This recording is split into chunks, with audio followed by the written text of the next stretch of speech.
Assalamualaikum warahmatullahi wabarakatuh. Eee, Selamat pagi, selamat siang, selamat sore, dan selamat malam bagi rekan-rekan mahasiswa yang menonton video ini di waktu yang berbeda. Semoga sehat semuanya dan diberikan rezeki yang berkah oleh Allah Subhanahu wa taala. Amin ya rabbal alamin. Di pertemuan ke-6 ini di mata kuliah e-commerce, kita akan membahas mengenai antarmuka pada e-commerce. Nah, di dalam website itu ada yang namanya navigasi. Struktur navigasi pada website adalah sebuah halaman web atau dokumen web yang mempunyai struktur yang jelas serta tersusun dengan teratur.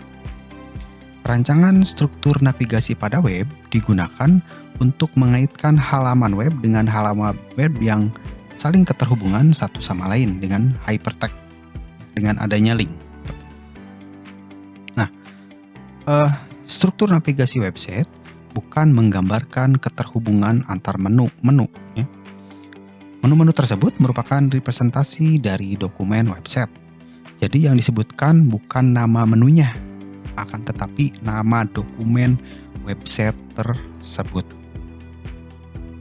Nah, yang pertama itu ada struktur hierarki. Struktur hierarki menjelaskan hubungan ke dalam dua atau lebih peringkat. Peringkat itu tahapan, level di dalam website.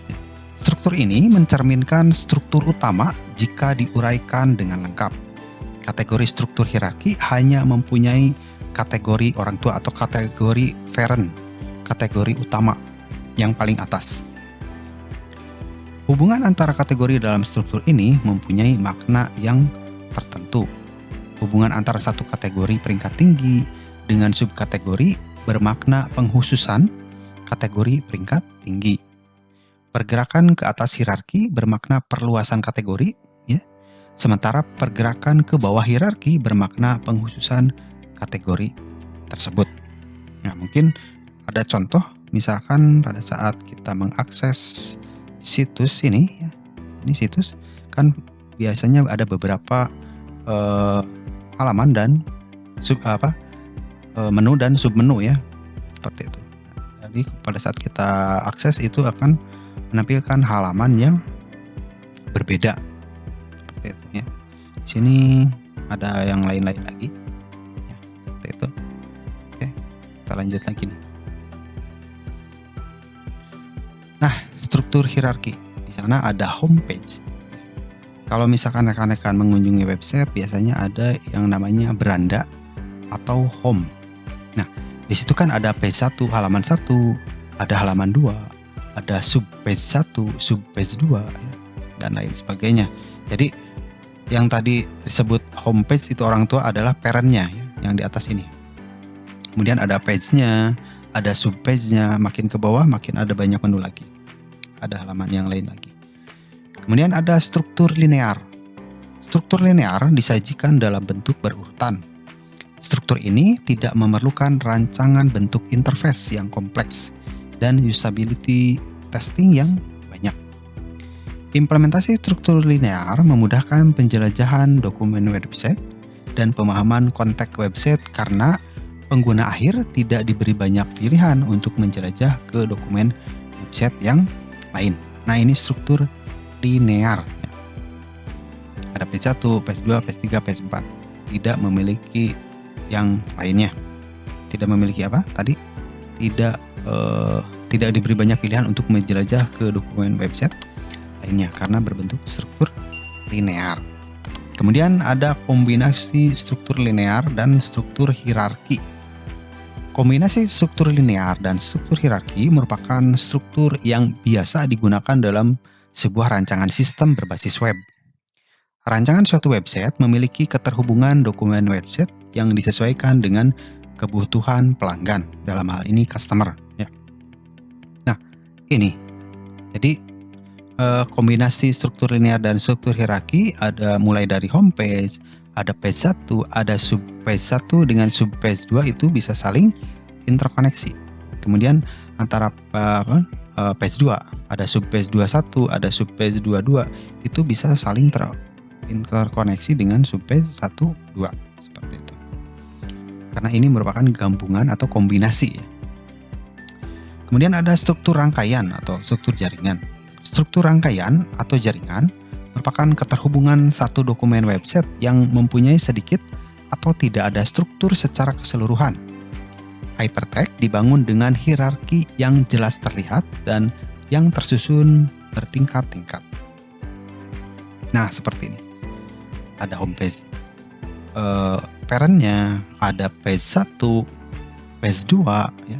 Kalau misalkan rekan-rekan biasa menggunakan atau biasa mengkonfigurasi halaman-halaman antara satu halaman dengan halaman lain, kemudian subpage-nya ya, akan paham dengan struktur yang seperti ini. Tentunya nanti di praktikum rekan-rekan akan membuat website yang tentunya memiliki beberapa halaman dan sub halaman untuk beberapa produk dan kategori tertentu. Kemudian ada fungsi pencarian atau search. Pengalaman konsumen dalam berbelanja memegang peranan sangat penting dalam kesuksesan suatu bisnis. Bagi pelaku bisnis online yang menggunakan website sebagai platform untuk berjualan, kita bisa memasang fitur kolom pencarian. Jadi belibet tadi sudah ngajar kelas lain, jadi ribet.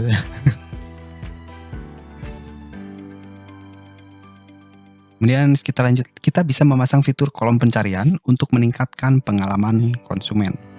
Selanjutnya, kolom search itu memungkinkan pengunjung website untuk mencari produk atau konten tertentu secara lebih cepat dan praktis. Dengan pengunjung website yang merasa puas, engagement pun akan meningkat dengan sendirinya dan peluang bagi mereka untuk melakukan konversi juga akan lebih besar. Jadi pada saat misalkan kalian mengunjungi salah satu situs marketplace seperti Tokopedia, Bukalapak, atau apalagi Blibli ya, atau Matahari Mall, itu kalau misalkan rekan-rekan ingin memilih atau mencari salah satu produk celana panjang pria atau misalkan jilbab wanita ya, itu kalau menggunakan fitur filter pencarian berdasarkan filterisasi itu membutuhkan waktu yang cukup lama dibandingkan kita langsung melakukan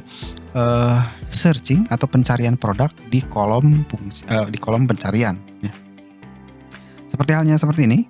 Jadi misalkan kita kan di sini saya tidak menerapkan fungsi pencarian di website ya. Karena di sini sudah mudah dipahami lah ya. Ada menu-menunya, tinggal klik langsung akan redirect ke halaman yang lain. Tapi berbeda dengan Tokopedia ya. Kalau misalkan rekan-rekan mau menerapkan fungsi search di e-commerce juga bisa sebetulnya ya. Itu mah tergantung dari kebutuhan masing-masing. Ada yang ingin simple, ada yang ingin cepat, ada yang ingin minimalis dan lain sebagainya. Nah kan di Tokopedia juga kan ada kategori untuk search ya. Cari misalkan iPhone 8 Plus ya, itu langsung akan menampilkan produk iPhone 8 Plus.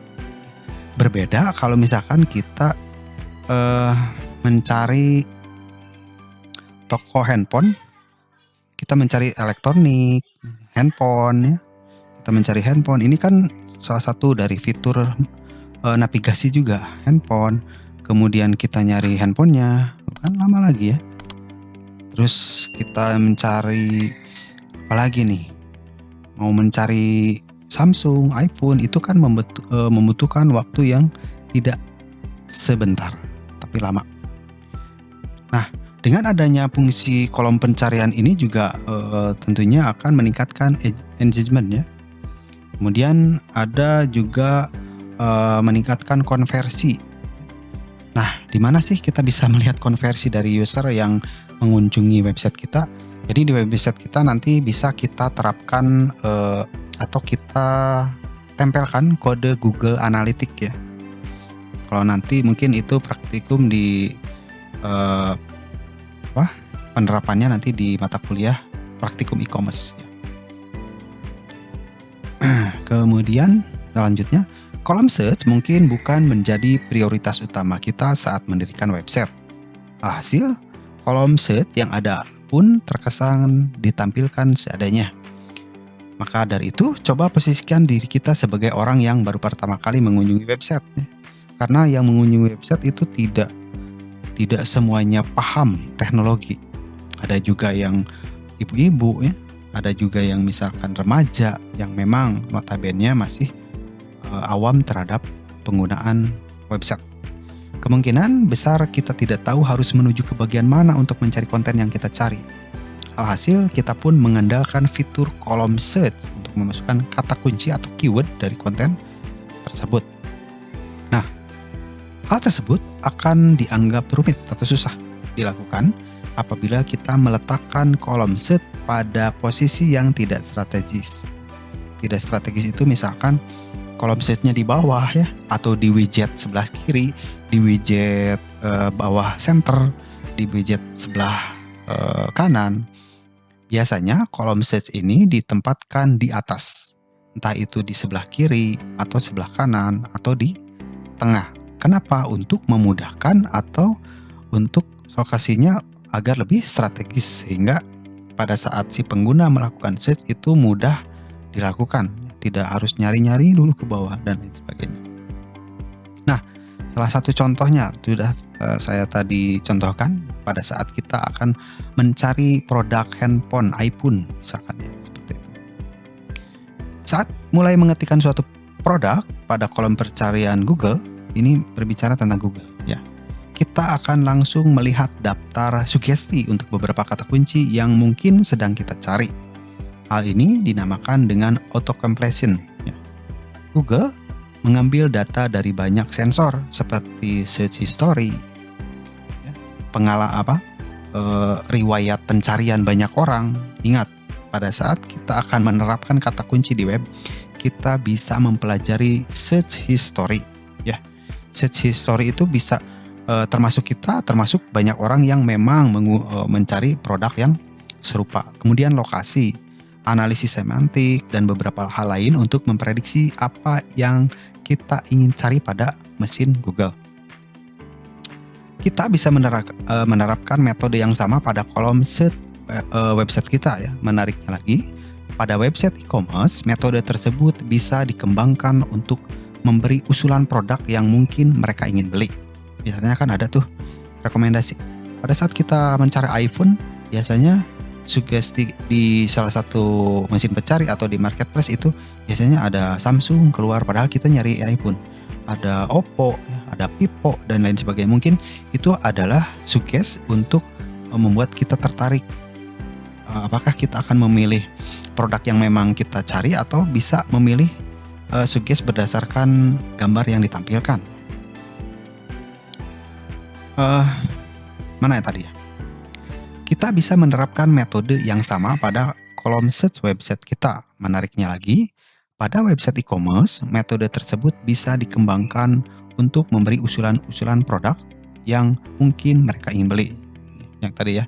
Jadi, ketika kita mengklik produk yang direkomendasikan pada kolom search, mereka akan langsung diarahkan pada halaman produk tersebut dan melakukan pembelian tanpa harus melalui mendatangi halaman dari hasil pencarian. Metode ini pun bisa mempercepat siklus pembelian agar lebih cepat.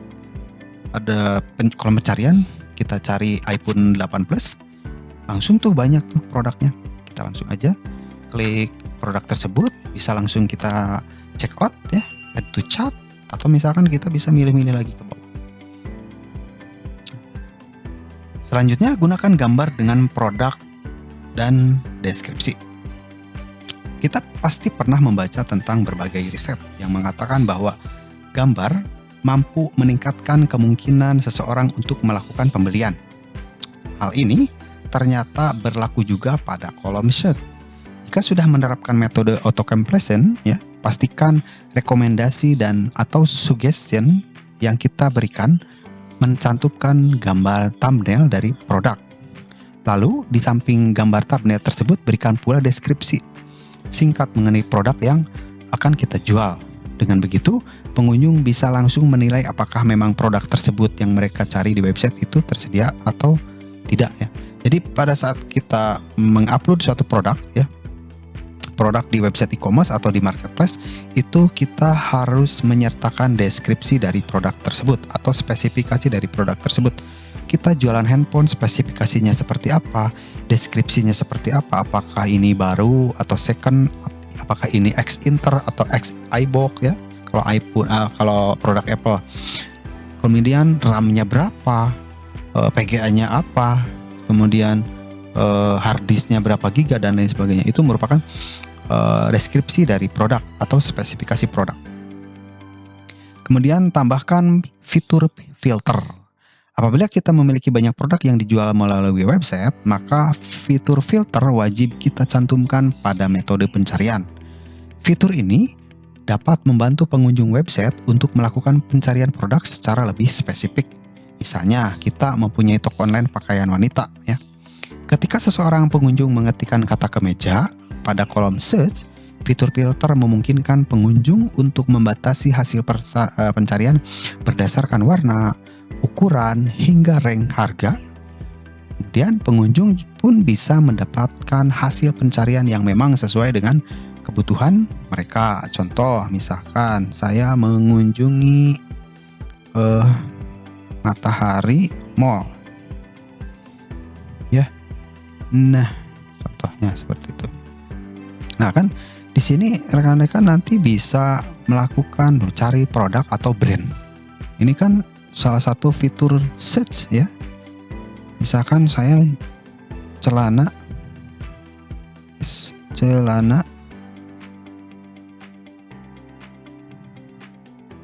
close dulu.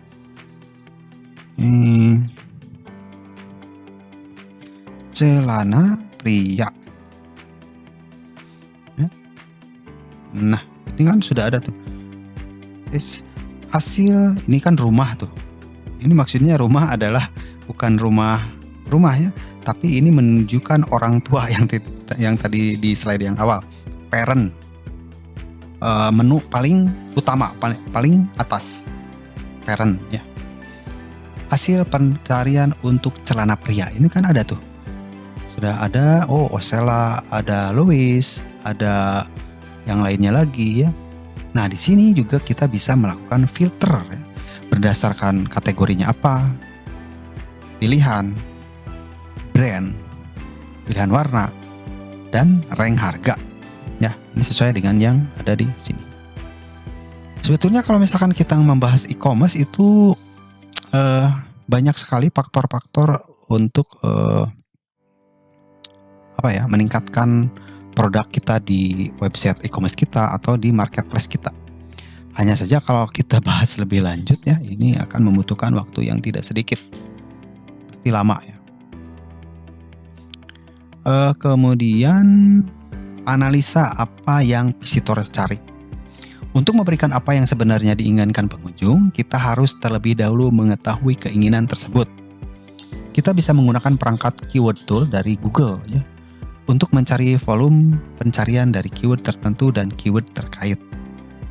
Nah, dari data yang kita dapatkan, kita bisa menyesuaikan pada pengaturan kolom search.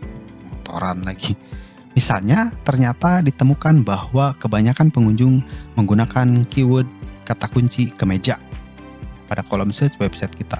Pada hasil auto completion, kita bisa mencantumkan keyword seperti kemeja wanita, kemeja pria, kemeja hitam, dan lain sebagainya. Nah, tools yang nanti bisa rekan-rekan gunakan adalah tools Google Analytics. Ya. Ini saya tampilkan. Ini adalah Google Analytics. Saya mengelola beberapa website di sini. Ya, maksud bukan mengelola, menempelkan kode-kode untuk website di Google Analytics. Ya. Kenapa sih kita harus sambungkan Google Analytics dengan website kita? Nah, nanti di dalam Google Analytics itu kita bisa mengetahui ya. Ini langsung ke sini ya. Nah, di sini ada nama perusahaan. Jadi ini nanti sepertinya di praktikum lah saya akan bahas lebih lanjut. Cuman di sini saya memberi kilasan saja, kilasan sederhana. Jadi nanti kode trackingnya bisa rekan-rekan simpan atau terapkan di website. Jadi nanti, ini kan, ini nggak tahu ini website yang mana. Alan Flora ini sudah expired. Misalkan saya, misalkan saya salah satu contoh. Di sini kan sudah ada beberapa laporan ya. Di sini sudah ada pengunjung per menit. Nah, pengguna dalam 30 menit terakhir ada 3 ya. Pengguna baru. Jadi ini nanti rekan-rekan bisa menempelkan kode tracking untuk Google Analytics ini ke website. Jadi nanti kita bisa mengetahui nih ringkasan demografi ya. Ini kalau saya bahas di sini nanti akan lama ya. Kota dari Bandung, dari Jakarta. Nanti keywordnya juga akan banyak di situ ya. Oke, nantilah kita bahas. Oke, selanjutnya ada penulisan isi konten. Pertama-tama kita harus mendefinisikan apa itu konten website dan mengapa konten yang ditulis itu harus efektif dan menarik. Sebenarnya mudah untuk mengetahui ya. Tulisannya itu harus, yang pertama harus menjual ya. Kan biasanya ada flash sale, hanya hari ini atau hanya sampai tanggal sekian ya. Apalagi tuh harus menjual. Beli 1 gratis 3 misalkan, seperti itu. Kan itu akan bisa orang-orang tertarik tuh, dan akan berakibat produk kita akan laris dibeli. Yang kedua adalah menarik. Yang menarik mulai dari penulisan kontennya ya, paragrafnya harus jelas, gambarnya kalau bisa pakai fotografer ya, fotografer yang profesional, jadi kelihatan gambarnya bagus. Kemudian disisipkan promo 75% hanya hari ini. Beli 1 gratis 7 jarang ya. Paling beli 1 gratis 2. Itu sebenarnya trik-trik promosi ya. Padahal kalau dijumlahkan sama-sama aja itu ya. Coba aja kalau rekan-rekan mau hitung ya. Kalau di Matahari itu belanja ke Matahari, beli 1 gratis 2. Ternyata yang gratisnya itu dengan yang kualitas harga rank berapa ke berapa, terus harus beli dulu yang mahalnya dulu baru dan lain sebagainya lah. Itu adalah trik untuk promosi ya. Kemudian memiliki tujuan. Tujuan dari penulisan isi konten itu untuk apa? Apakah untuk menaikkan website di mesin pencari, atau misalkan untuk melakukan branding promotion dan lain sebagainya lah, banyak lah ya. Kalau di e-commerce itu kalau dikait-kaitkan banyak sekali. Kemudian tulisan yang bagus. Untuk konteks ini adalah tulisan yang punya peringkat tinggi di Google dan juga menarik perhatian pembaca.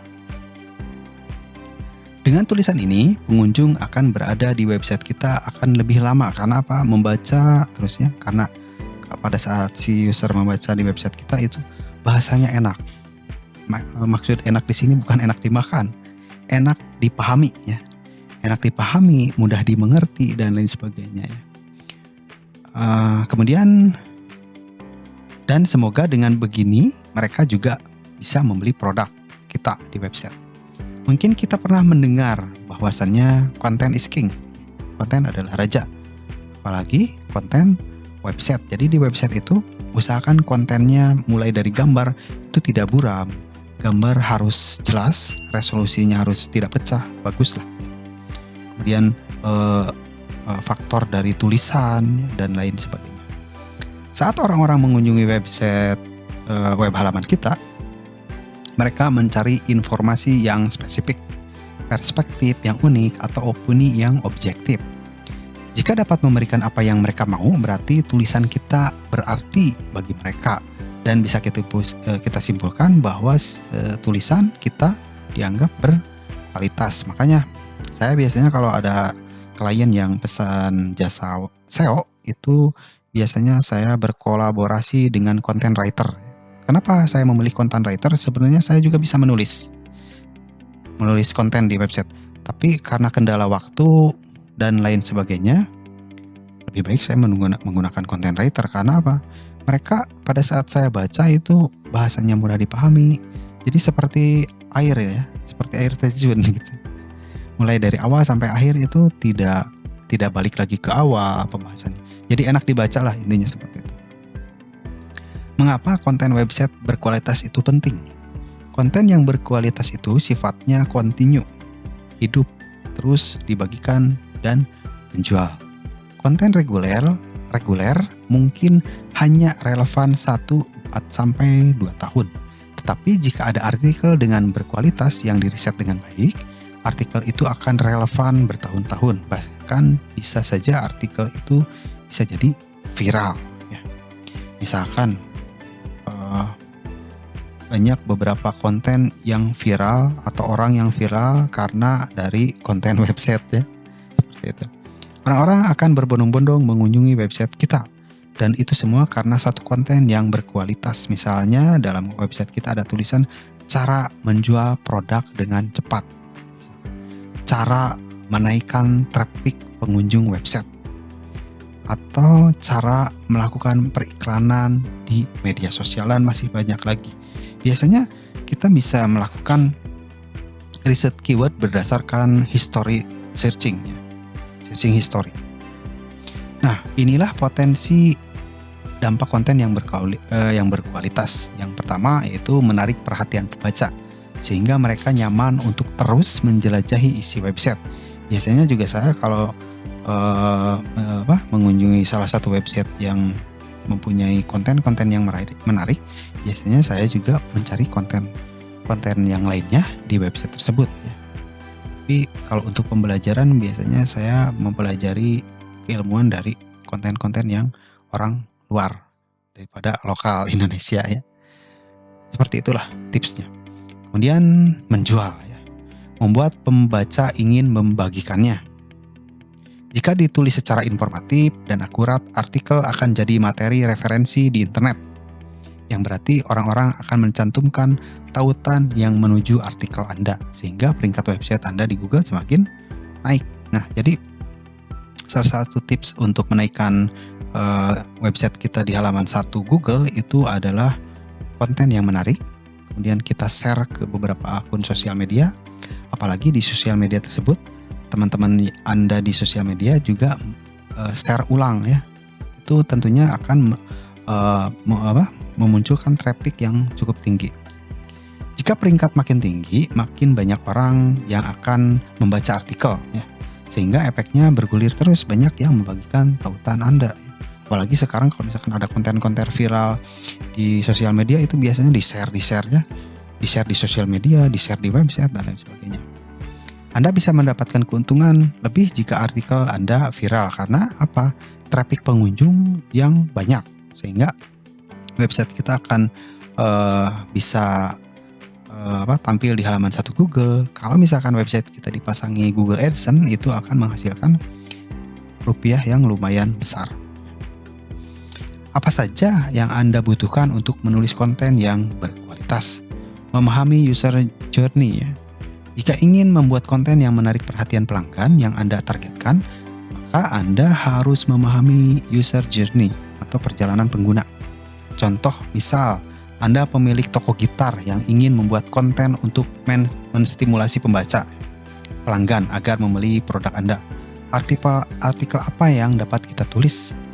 Bagaimana kita dapat memanfaatkan user journey tersebut? Seperti itu, mulai misalkan pemilik toko gitar ya, berarti kita bagaimana kita menulis nada lagu misalkan seperti itu dan lain sebagainya lah. Kita dapat membaginya menjadi 3 langkah sederhana. Yang pertama ada kesadaran dan minat. Saat pelanggan menyadari timbulnya rasa ingin tahu atau penasaran, misalnya pelanggan mulai tertarik dengan gitar tapi dia tidak tahu apapun tentang gitar. Pertimbangan, pelanggan mulai menelusuri produk, solusi, dan merek. Kini pelanggan cukup tertarik sehingga melakukan riset, dia tidak tahu merek gitar mana yang harus dicari, bahkan dia tidak tahu jenis gitar apa yang paling cocok. Jadi dia googling, melakukan riset kecil-kecilan. Kemudian pembelian. Pelanggan mengambil keputusan untuk membeli ya. Pelanggan memutuskan bahwa dia akan membeli gitar. Dia akan menyeleksi pilihan serta menganggarkan dana sesuai dengan kualitas barang yang ia inginkan. Seperti itu. Kemudian bagaimana dari user journey yang harus kita targetkan? Tentu saja bagus jika kita dapat membahas seluruh user journey ya dalam satu artikel. Tapi itu tidak mungkin karena tahapan yang ditempuh orang-orang ternyata pasti berbeda-beda ya. Solusinya adalah membuat artikel berskala kecil yang menargetkan berbagai bagian dari user journey ini sehingga tiap pembaca bisa menemukan konten yang relevan saat mengunjungi website. Dengan begini, jika semua artikel dikombinasikan, maka seluruh user journey akan tercakup sehingga Anda dapat memenuhi semua kebutuhan masing-masing pembaca. Tapi artikel harus dapat berdiri sendiri sebagai cerita individu bagi pengguna yang ditargetkan. Nah, kemudian membahas topik yang sesuai dengan user journey. Yang pertama itu tadi kesadaran. Di tahap ini kita tahu bahwa orang-orang yang menelusuri website mulai menunjukkan minat pada gitar. Kalau website di e-commerce-nya adalah jualan gitar. Anda ingin menulis sesuatu yang umum tetapi cukup relevan untuk menarik perhatian pembaca. Apa yang harus Anda tulis sehingga mereka membaca artikel Anda, lalu lihat isi website Anda. Misalkan 10 gitar terbaik untuk pemula, kemudian gitar-gitar yang digunakan oleh para rocker terkenal, mainkan lagu apapun dengan 4 chord ini, misalkan ya. Bagaimana alunan suara gitar membantu mengatasi depresi dan lain sebagainya. Tahap kedua adalah minat. Di tahap ini, pembaca aktif melakukan riset terhadap gitar, mulai membandingkan harga, fitur, tune, dan suara. Mereka mulai mengumpulkan data dan mencari informasi yang mendalam. Apa yang dapat Anda lakukan untuk menarik perhatian mereka? Konten yang berisi review, perbandingan dengan merek gitar lain. Biasanya saya juga kalau ingin membeli satu produk, biasanya saya membandingkan. Misalkan saya ingin membeli Samsung Note 10, tapi saya bandingkan dengan Samsung Note 10 Samsung Note 20 S Plus misalkan seperti itu.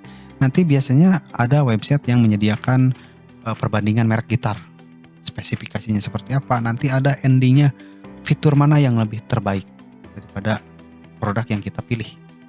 Apakah produk yang saya pilih atau produk yang saya bandingkan. Kemudian ada beberapa ulasan terkait dengan produk yang dibandingkan ya. Biasanya ada versus.com ya. Kemudian ada di GSM Arena kalau misalkan berhubungan dengan produk teknologi. Kemudian tahap yang ketiga adalah pertimbangan. Di titik ini pembaca sudah siap membeli barang. Mereka kurang lebih tahu berapa banyak uang yang akan dikeluarkan, tetapi tidak tahu persis gitar merek apa yang harus dibeli. Pastinya mereka sudah punya bayangan, tapi masih butuh kepastian. Artikel harus mendorong pembaca untuk melakukan transaksi. Pembaca butuh sesuatu yang mendorong mereka untuk melangkah. Salah satunya dengan data yang meyakinkan mereka bahwa mereka akan mengambil keputusan yang tepat. Nah, jadi beri mereka apa yang ingin mereka baca. Contoh, misalkan gitar terbaik dengan harga terjangkau, 5 alternatif yang lebih murah dari gitar Les Paul Gibson, ya, seperti itu. Jadi ada beberapa faktor yang perlu dipertimbangkan. Kemudian riset dan memilih kata kunci yang tepat. Jika Anda belum tahu kata kunci yang Anda gunakan di konten website, akan menentukan tingkat relevansi artikel Anda di mata Google. Karena hampir sebagian besar orang itu mencari produk, mencari informasi, mencari apapun itu pasti di Google. Meskipun ada beberapa mesin pencari seperti Bing, ada Yahoo, ada Yandex ya, seperti itu. Tapi hampir sebagian besar orang-orang itu memilih Google karena sudah lebih familiar. Ini berarti Anda harus memilih kata kunci dengan cermat dan melihat apakah website Anda muncul di halaman pertama pada hasil pencarian Google atau tidak. Itu. Kemudian langkah yang pertama, konfirmasi permintaan pencarian. Pertama-tama, konfirmasi apakah ada permintaan untuk topik yang Anda putuskan. Anda bisa gunakan alat-alat seperti SEMrush, Google Trend, atau keywordtool.io. Saya sudah menggunakan ketiga ini. Kenapa? Kalau misalkan kita akan melakukan teknik SEO di dalam website, itu kita perlu tools ini, SEMrush, Google Trend, keywordtool.io ya. Perlu. Dia nanti juga ada proses indexing dan lainnya lah. Kemudian banyak alat-alat mencari kata kunci yang gratis di luar sana. Sebagian mungkin mengharuskan Anda untuk membayar, tapi sebanding dengan harganya. Jadi si SEMrush ini berbayar ya. Google Trend ini gratis. Terus keywordtool.io juga ini ada versi berbayarnya. Jadi ya itu tadi. Kembali lagi ke kita, apakah ingin memiliki fitur yang premium atau yang gratisan? Langkah yang kedua, identifikasi kata kunci Anda. Setelah memastikan kata kunci, Anda harus memilah ulang atau menyeleksi ulang pilihan kata kunci Anda menjadi satu atau dua kata kunci utama untuk tiap artikel. Ini tentunya akan membantu Anda dalam menulis. Langkah yang ketiga, lakukan modifikasi. Jika permintaan untuk topik yang Anda pilih masih kurang, cukup ganti topik yang sesuai dengan apa yang orang-orang cari. Misalkan saya sudah mempunyai topik tentang gitar, tentang gitar misalkan ya, tapi ternyata gitar merek Genta kurang visitornya, kurang ketertarikan pengunjung.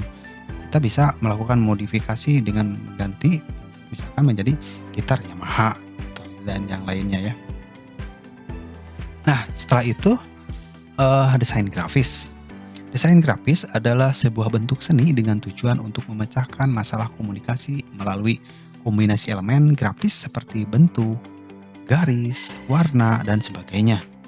Visual yang tercipta diharapkan dapat menjadi sarana penyampaian informasi atau pesan secara jelas dan efektif, bahkan mampu membentuk persepsi manusia akan sebuah hal.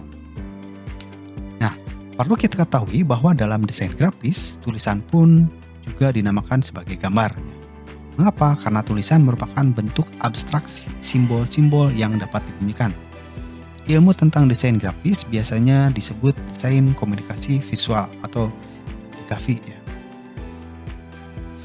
Kenapa sih di website e-commerce kita perlu, atau di website kita perlu desain grafis?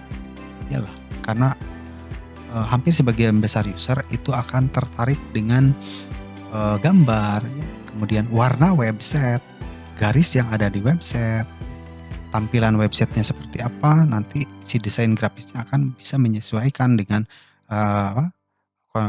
responsivitas dari website tersebut. Ya. Kalau misalkan di dalam website kita warnanya terlalu mencolok merah semuanya, tapi fontnya warna kuning, itu kan warna yang membuat user menjadi kurang nyaman. Ya. Berbeda kalau misalkan seperti Tokopedia ya, warna backgroundnya putih, kemudian bannernya warna hijau, dan ada beberapa menu warna oranye dan lain sebagainya. Itu oranye-nya pun tidak terlalu mencolok, tapi berapa persen ketebalannya lah, ya, kejelasannya itu berapa persen gitu, diatur-atur lagi. Kemudian prinsip utama yang wajib menjadi pedoman setiap desainer grafis adalah bahwa setiap desain yang dihasilkan harus bersifat komunikatif, karena kegunaan desain itu sendiri tak lain adalah sebagai sarana komunikasi.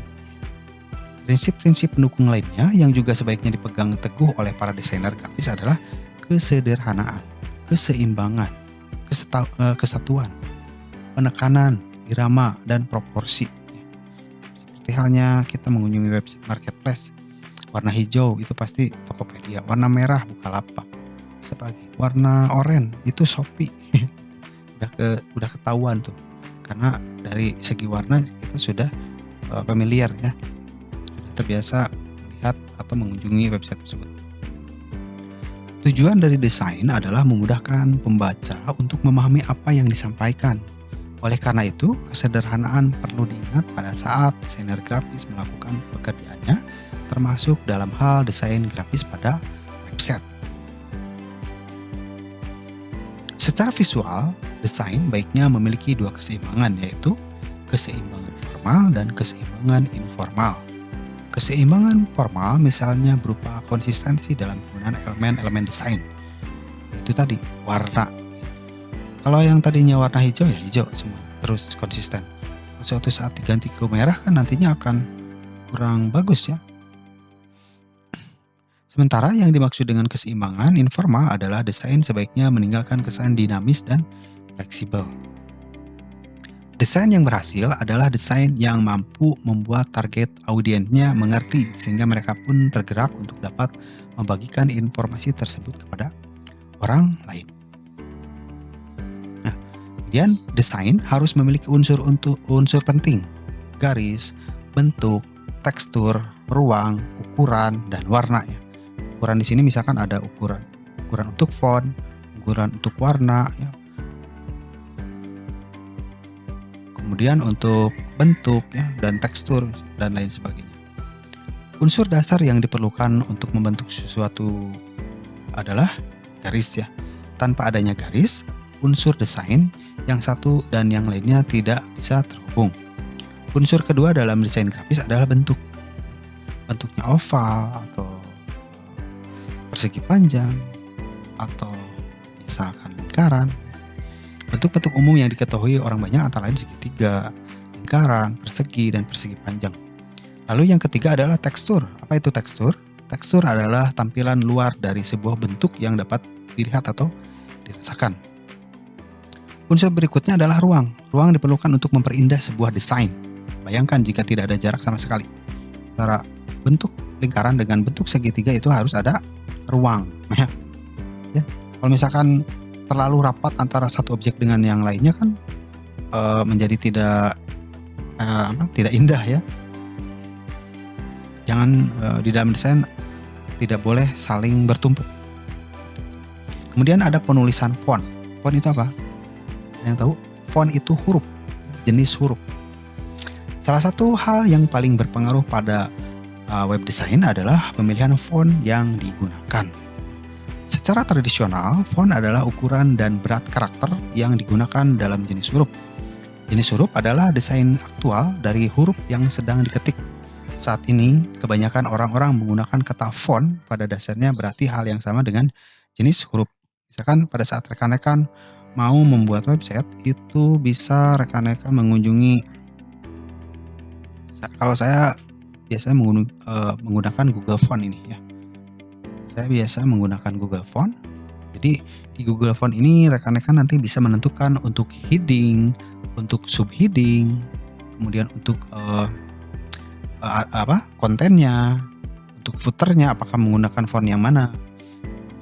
Untuk menu ya, ini kan ada beberapa nya. Ada Roboto, Struktur, Zen Antik, OpenSense ya. Jadi pada saat kita klik itu, ini fontnya banyak sekali ya. Bisa rekan-rekan nanti cari di Google Font. Nah ini kan bisa mana ya? Biasanya saya menggunakan Quicksand kalau untuk di website. Quicksand, kemudian apa lagi ya? Roboto kalau di aplikasi berbasis web itu biasanya Roboto ya, atau Mencerat biasanya, tapi itu tergantung dari karakter si programmer juga atau si karakter user yang mendesainnya. Nah misalkan ini adalah salah satu font untuk jenis font struktur ya namanya, yang didesain oleh Victoria Grabowska. Nanti kalau misalkan rekan-rekan mau menggunakan font ini kan fontnya lumayan bagus ya, tapi ini bagus untuk desain gambar. Kalau untuk diterapkan di aplikasi atau di website ini sepertinya kurang cocok. Kenapa? Karena ini memang cocoknya untuk desain gambar ya. Kalau di website masa di website nanti menunya hurufnya seperti ini kan kurang bagus. Nah ini langsung di-download saja, nanti akan terdownload fontnya, bisa nanti rekan-rekan gunakan. Kemudian, apakah Anda pernah berkunjung ke sebuah blog yang isinya merupakan informasi yang sangat Anda cari, tapi beberapa saat kemudian Anda menutup halaman tersebut karena alasan aku tidak suka dengan font tulisan yang digunakan? Karena ya itu tadi ya, kalau di website itu usahakan fontnya itu sederhana, fontnya itu minimalis, jangan seperti yang tadi. Ya. Kalau yang tadi itu cocoknya untuk cover kaos misalkan ya, cover untuk thumbnail YouTube horor bisa ya. Peristiwa itulah yang menjadi peluang kita kehilangan satu persatu pengunjung yang berpotensi untuk melihat konten kita, bahkan untuk melakukan klik pada salah satu produk yang kita tawarkan.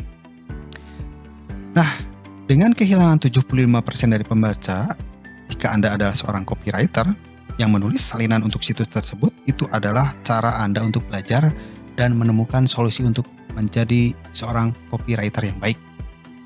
Jadi sebagai seorang copywriter, Anda harus memastikan bahwa font yang digunakan akan membantu klien atau perusahaan Anda untuk meningkatkan penjualan. Ya. Nah makanya biasanya saya kalau di website itu tidak pernah menggunakan font-font yang agak gimana gitu ya. Ini kan lebih ke font untuk cerita-cerita atau cover ya, cover majalah, cover desain yang lain. Biasanya saya menggunakan Popin.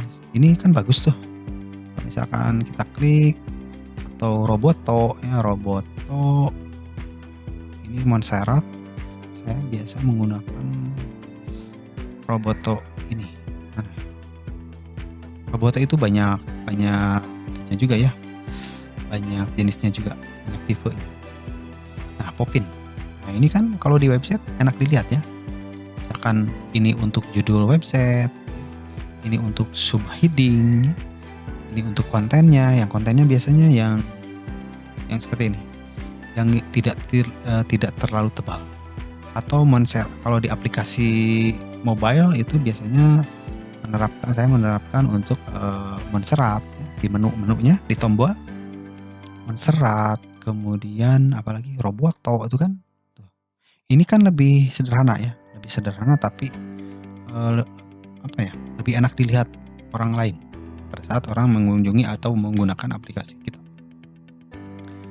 Oke. Hampir sebuah tulisan di dalam buku, website, koran, dan majalah menggunakan jenis font serif. Tapi ini kan tergantung ya. Font jenis ini dipilih karena pada media cetak, jenis font serif ini lebih mudah dibaca. Idenya adalah bahwa serif benar-benar membuat huruf seolah mengalir secara bersama dan lebih mudah diterima oleh si pembaca. Ya. Nanti bisa rekan-rekan baca lagi. Sekarang Anda harus kembali mempertimbangkan bagaimana situs atau email akan mudah dibaca saat diakses melalui perangkat mobile seperti iPhone, Android, BlackBerry.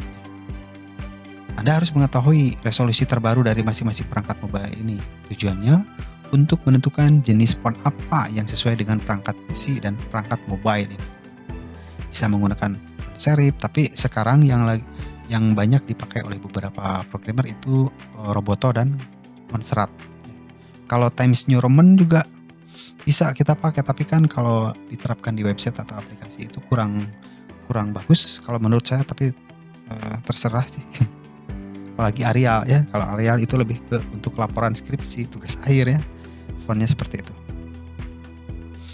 Kemudian ini ada Wison ya, seorang konsultan e-commerce melakukan serangkaian tes pada tahun 2001 hingga akhirnya ia sampai pada kesimpulan bahwa font sans serif lebih cocok untuk layar komputer. Ini kan 2001, sekarang 2021. Beberapa highlight dari hasil tes menunjukkan bahwa pada ukuran font 12, responden menunjukkan preferensi untuk Arial dan Perdana. Ini setelah dilakukan penelitian. 53% menjadi 43% dengan asumsi 4% tidak mampu membedakan antara keduanya. 2/3 dari responden menemukan bahwa Perdana, font jenis Perdana ya, font jenis Perdana dengan ukuran 12 terlalu besar untuk sebuah teks. Tetapi untuk Verdana ukuran 10 lebih banyak dipilih karena dinilai lebih mudah dibaca daripada Arial dengan ukuran 10 dengan 2 sampai 1 margin.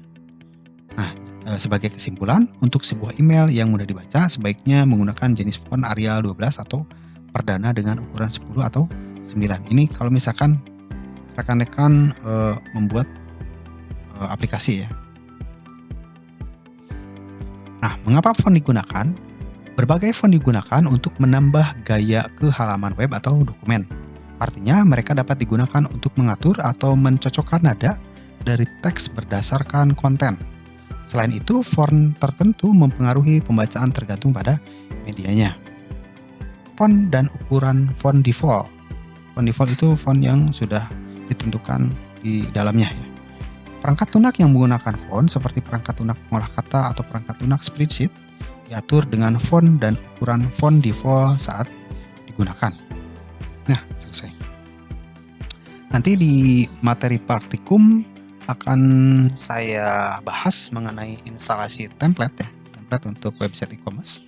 Kalau misalkan nanti akan merubah font juga sebetulnya bisa sih, tapi tergantung dari template yang digunakan juga ya.